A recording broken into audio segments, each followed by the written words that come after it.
আসসালামু আলাইকুম। আজকে চলে আসছি আমাদের আম বাগানে। এই হলো আম বাগানের চিত্র।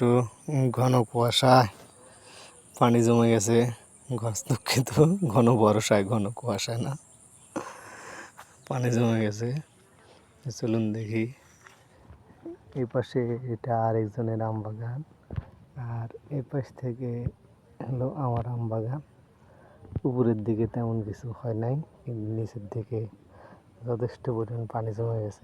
আসলে ক্যামেরাতে আপনারা কতটুকু বুঝতে পারতেছেন জানি না। চলুন সামনের দিকে আগাই। এই যে দেখুন, যেসব জমিতে ধান রোপণ করা হয়েছে এগুলো তো একটা সমুদ্রের মতো লাগতেছে। কি পানি, পুরা বিল একেবারে সাদা হয়ে গেছে পানি।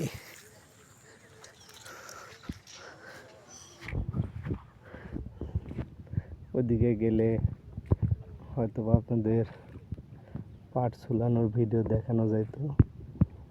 দেখুন সম্পূর্ণ বিল, কি পানি, চারিদিকে পানির অবস্থা দেখে মনে হইতেছে যে কোন এক পর্যটন স্থান। আসলে এরকম না, এটা ঘন বর্ষার কারণে এরকম হয়েছে। আর এবার আমার আম বাগানের একটা 12 মাসে আম গাছ আছে, একটা না বেশ একটা 12 মাসে আম গাছ আছে। চলুন দেখি আমার কি অবস্থা। এই একটা আম ধরে আছে, ছোট আটি হয়েছে, কিন্তু আমগুলো সম্ভবত বর্ষার কারণে কালার নষ্ট হয়ে গেছে। এর উপর দেখ কালচে কালচে একটা আবরণ পড়ে গেছে। এই আমটারও একই অবস্থা, কালচে কালচে আবরণ পড়েছে। এই আম দুটা ছোট, আম দুটো ছিঁড়ব না।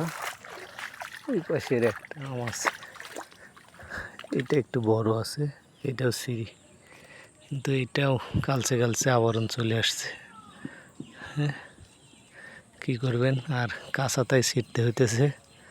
একেতে বর্ষার কারণে আমার উপর কালচে কালচে একটা দাগ পড়ে গেছে, আর 2 নম্বর কথা অসময়ের আম তো, এটা অনেক সময় চুরি হয়ে যায়। এর আগেও আমার আম গাছে কিছু আম চুরি হয়েছে।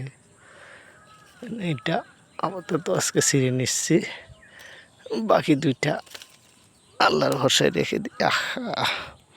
চাইছিলাম বোটাটা ছিঁড়ব না, কিন্তু বোটাটা শক্ত হয়ে।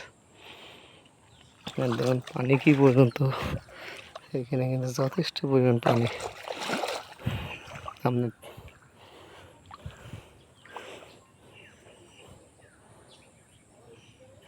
ঠিক আছে, ভালো থাকেন। আজকের ভিডিও এতটুকু পর্যন্ত, ধন্যবাদ।